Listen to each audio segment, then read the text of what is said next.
Welcome back to Day at the Dude Ranch. And this episode actually is a day. This is going to be one single day. I'm not working on any one particular project. Guitar-wise, I'm making some planks. So this one right here, we're cutting out some mahogany. And I'm going to not only cut the guitar planks, but also get the neck sections out. So I'm cutting 40 inches at once here. And there it is. So I've got the long sections for the neck. And then I've got the 20-inch long sections that's going to be part of the body. Just like that. So set that aside. We got another one to work on. Oh, yeah, don't forget to mark it. Make sure we know which one that's for. Now set it aside. There you go. All right, so this one's going to be swamp ash. And what I'm doing here is kind of the same thing I just did there, except we don't use ash necessarily for necks. But I am going to cut the straight laces out of the way and just get onto the swoopies.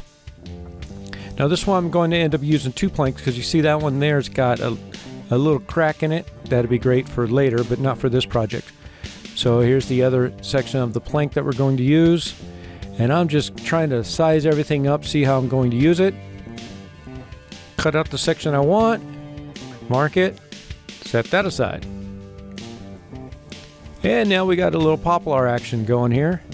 This one, you see I'm using the Strat template to kind of line it up, even though it's not going to be a Strat.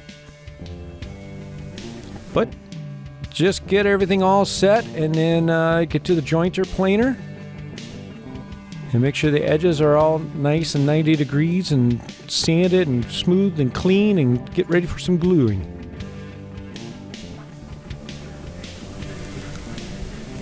Here's a really bad camera angle, but you can see what I'm doing there. All right, time for some gluing, for clamping.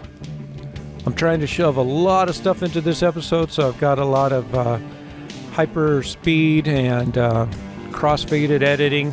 As you can imagine, this is about a 12-hour day here, and I'm just rushing through it as far as, so you don't have to watch all 12 hours. You're welcome.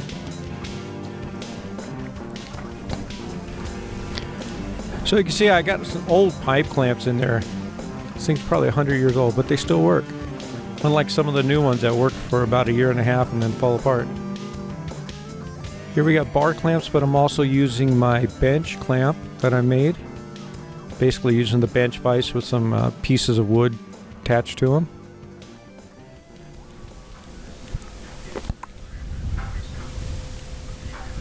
You've seen me do this before. I've put it into other episodes of the guitar builds. Now this is my big project for the day.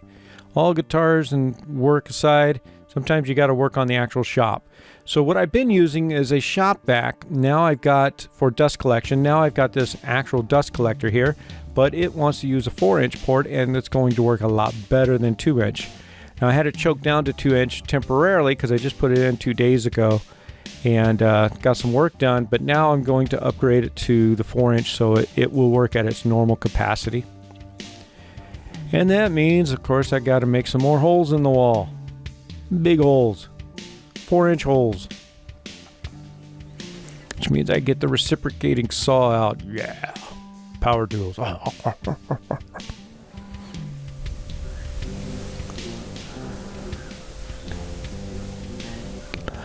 A lot of perfection in this type of cut, as you can tell.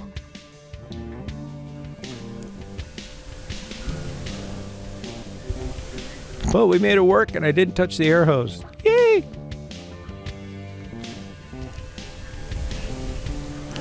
Put a little caulking in the back of these things to just keep the critters out. I don't think it's going to do anything weather-wise or, anything else. Just keep the critters at bay.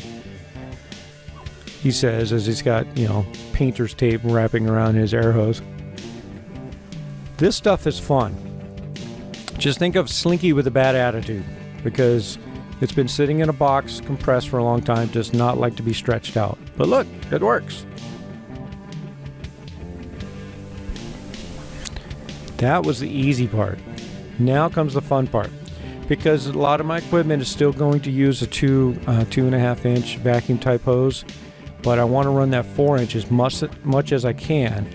And that 4-inch goes to my drum sander. So, yeah. A few blast gates here and there, a few reducers here and there. and some clamps that don't want to work. Everything here is very temperamental, and myself included, because this is not stuff I do every day. But we made it work. So there's one blast gate done. That's the 4-inch, which is great. And these little spring clamps that are supposed to fit inside the grooves of this hose. It sounds good in theory, but then when you think about it, it's compressing down on the weakest part of that hose line. So I think next time I'll just use a regular stainless steel hose clamp. And of course all the fittings, they have the stickers right where you don't want them. Gotta take those off. Some of the things had to be put in with double-faced tape to get it to stick, and then some of the things I had to use some wax to get it to go in. This is not the funnest stuff to do, so you're welcome for having 4.5 hours tapped down into just a few minutes here. So, why are you showing us this at all, James? This is not guitar making? Well, because if you're going to have a shop and you're going to do any kind of woodworking and you're going to run power equipment that's going to create massive amounts of dust, you need a dust collection system. And again, using the shop vac like I was with the little cyclone separator, it was good. It wasn't great. It was good for when I didn't need to get a lot done in a short period of time. But I do. And I do plan on eventually getting my CNC running and, cutting a few stuff that way. So yeah. I mean, it's all about progress, and that's what we're doing here. So trying to slowly just build the shop, make it better and better. And what you see me doing this is everything that I'm doing here is going to be hung, but I figured it would be easier to assemble it here than over my shoulder. So here I am, dry assembling it on the bench. Now I'm attaching it to that through wall fitting that we put in. Okay, so there you go. And seeing that clamp in action. And there's the line. So now it's a matter of getting more fittings on and getting everything hung.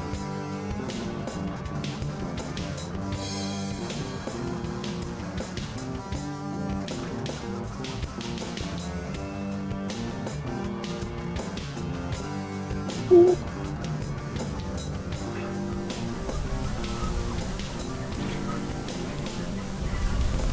And look, I'm using my drum sander.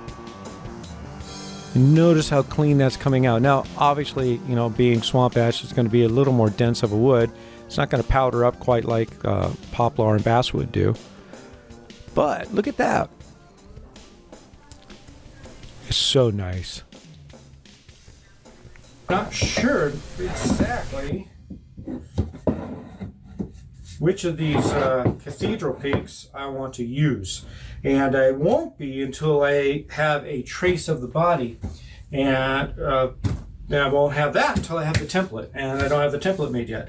So this is still going to get set aside, even though I tried as much as I can to make as many planks as I could. This is my last plank.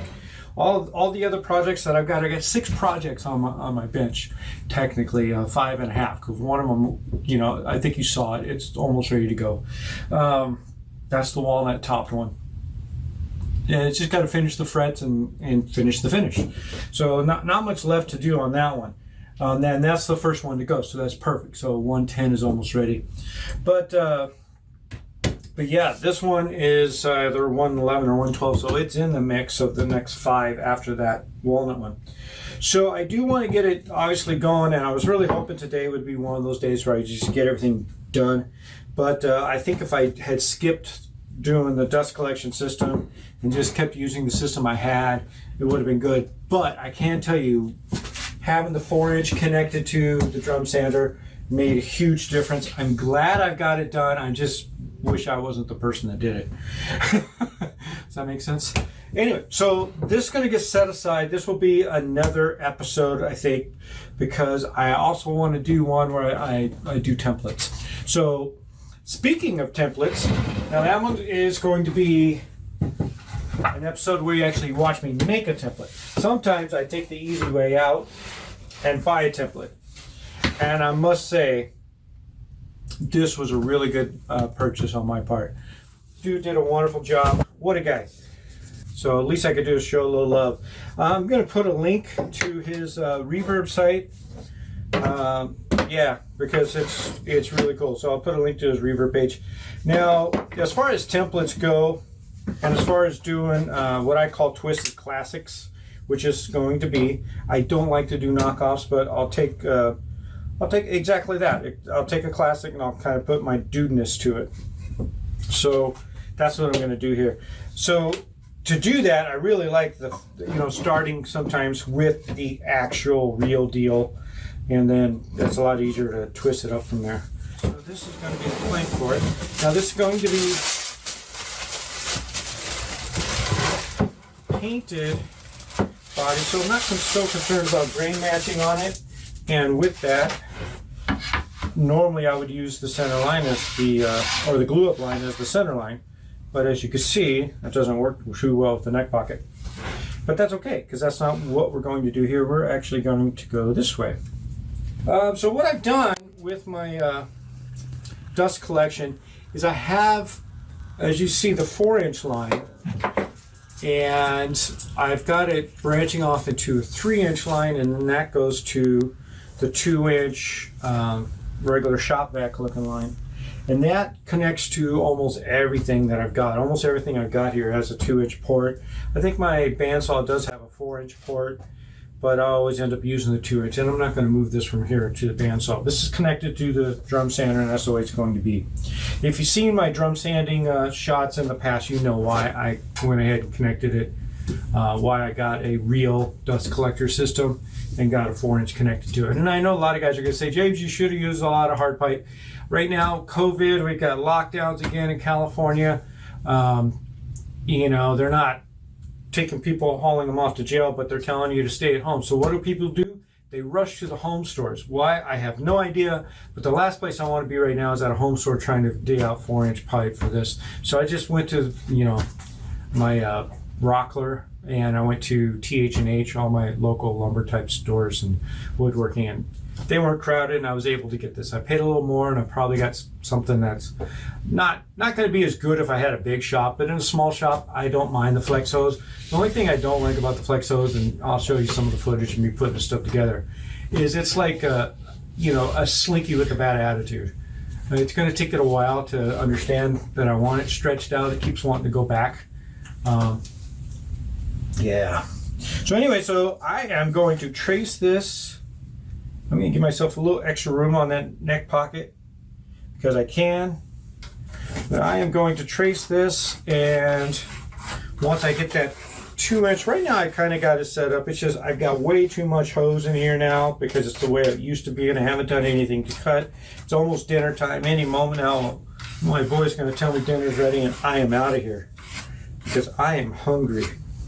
But there you have it. So that's going to be the way it's going to be.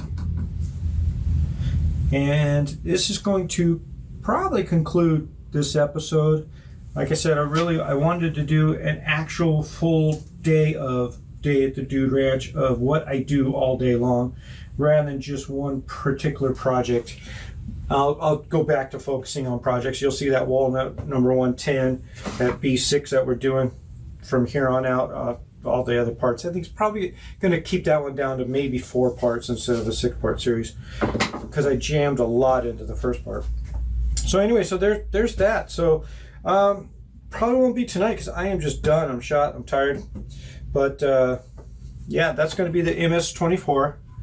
And again, once I get the basic cut out of that, and then I'm going to tweak it a little bit. I think we're going to put a Floyd on this thing, first of all. And I'm done. I'm tired. Can you tell? Good night. Thanks again for tuning in to Dude Craft Guitars. Please click the like and subscribe button. Follow along. You see all these builds. I've got that B6 happening. Now I've got the MS-24. See what I do to tweak this thing. I already gave away a little bit with the Floyd. Yeah, we're putting a Floyd in it. We're going to, tweak the cutout here a little bit. Maybe tweak some of this other stuff. It's going to be fun. By the time I'm done doing this, I'm going to have to get and make a new template of that, because it's not going to be this anymore. So I just cheated and got that done from Matthew. Check out his link. I'm putting the link in there. I'm not kidding you, dude. I am very impressed with your work. So I'm telling the world, or at least, 230 subscribers. All right. Thanks again, guys.